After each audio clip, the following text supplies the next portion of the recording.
Howdy folks, welcome back, and it's been a long time since I've done one of these, but this is a World of Tanks replay. And here I am on Maravinka with the premium Tier 8 Strv S1. This is the prototype for the Strixwagen that everybody's familiar with now, which the Tier 9, 10 are the production models of the Strixwagen 103.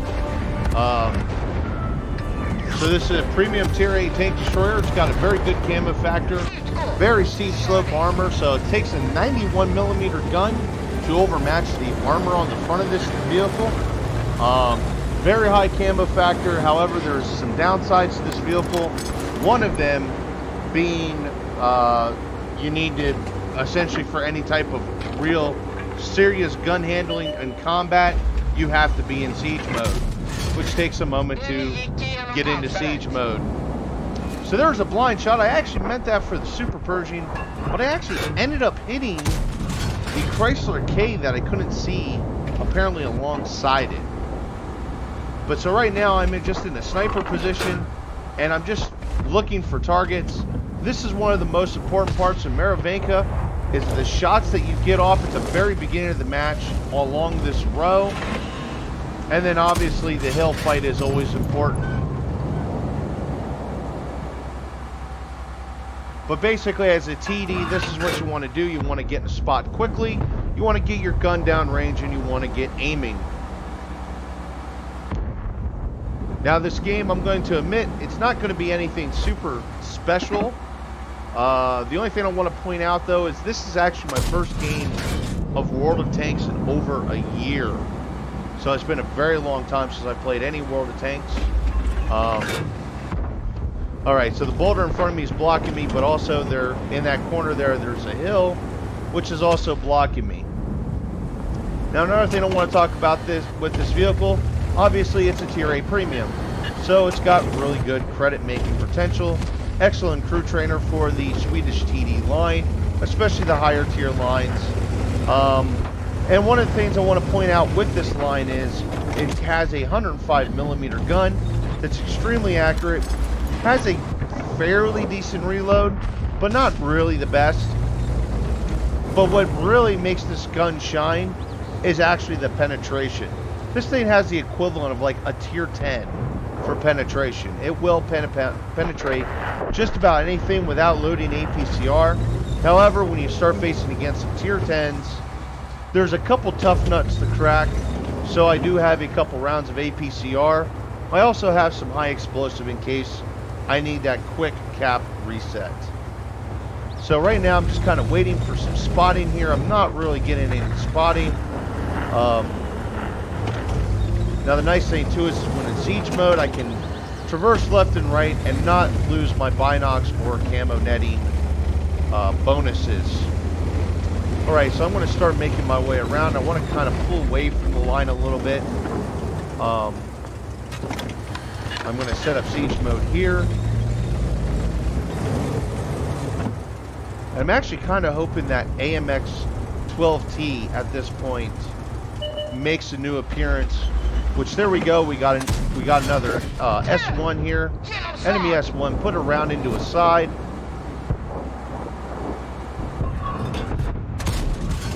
And grab that kill. Very good velocity on this gun too.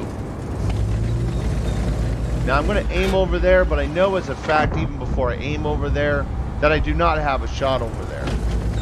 However, there's the AMX 12T I've been wanting. Bam, got the kill. And now we're going to kind of just chill here for a moment, see if anybody tries to cross the field at all. And then I'm going to soon here shortly start making a push across the field and try and get some spotting myself using my high camo factor. And once I get into siege mode, my binocs, and even better improved camo factor because of the net.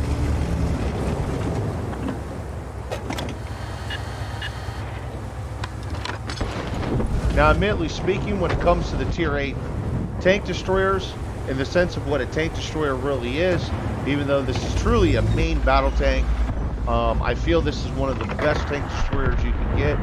It's for a more experienced player. I was actually surprised I did so well with the vehicle, considering how long it's actually been since I played World of Tanks, and the fact that this is a more a vehicle for a more experienced player.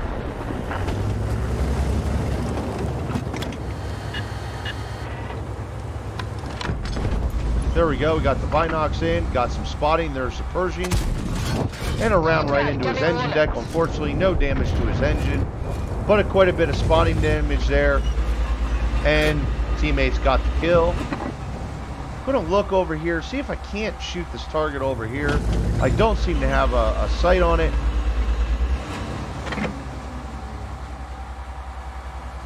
Ooh, he almost faked me there. And I did miss that shot just barely. But once again, getting a bunch of spotting damage. Teammates are getting the kill. So it's kind of working itself out. Okay, I'm just going to sit here for a moment. Give it some time. See if he reappears for me. Fire a blind shot just in case.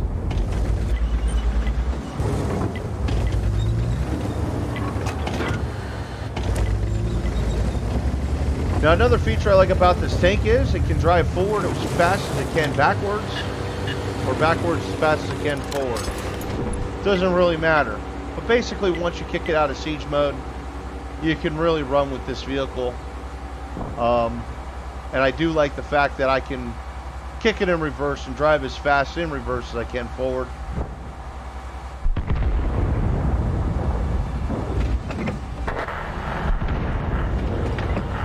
Okay, here we go. We got a Jagdpanzer IV. Now I didn't spot him. He is taking some hits though.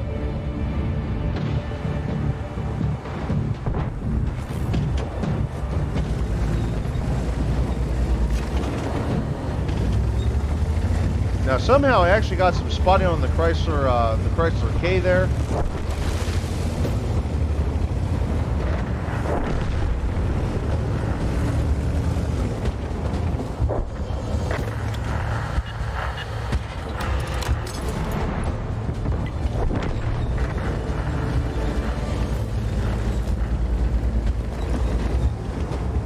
So as you can see, we're actually, the team's mopping this up pretty good. I haven't been able to get any additional shots off yet.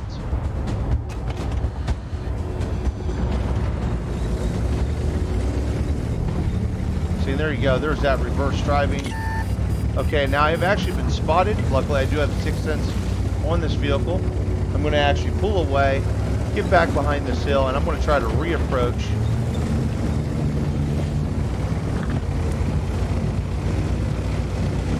Now, as you can see, too, it's a change of pace. The gun is actually completely fixed to the hull. The hydraulics is actually, what's, the suspension with the hydraulics and everything else is what's allowing me to actually aim the gun when I'm in siege mode. However, the hydraulics are not usable when just driving. So there we go. We got the SU-122-44. Very good Tier 7 premium tank destroyer, especially if you want to do some brawling with a tank destroyer, and it's upper tier. Okay, I'm actually just going to close in on the cap now. Try to worry about securing the win, especially because there's the FCM 50T down there by the Hummel, and unless the FV4202 and the Leo can stop him, he's got a clear shot to his base. Now I do have an advantage here, even though the enemy knows I'm sitting in the cap right now. I still have that high camo factor and great view range, so it's going to be hard for him to spot me before I spot him. Now I still do believe he's roughly in that area. I actually think he's more in this area here. And he's going to be trying to close in and be sneaky, unless he's a complete noob or just doesn't care. So there we go. He's being sneaky. He actually approached the way I actually originally thought he would. I got a shot in on him and did not get spotted. Waiting for him to peek up over that hill again, so he put a second shot into him. And I fired actually a little soon there. And surprisingly, he did do damage. He actually hit the commander's cupola there, which is a very hard shot. Kudos to him. Unfortunately, I ricocheted with my second shot. Almost loaded with my third. And the FV-4202 actually closes in and gets the kill. So there we go. There's the victory. Very close game. It has definitely been a very long time since I've played World of Tanks. I'm not sure if I'm going to make it a habit of actually playing World of Tanks again, though. Unfortunately, while this game went very well for me, this would be my first game in over a year.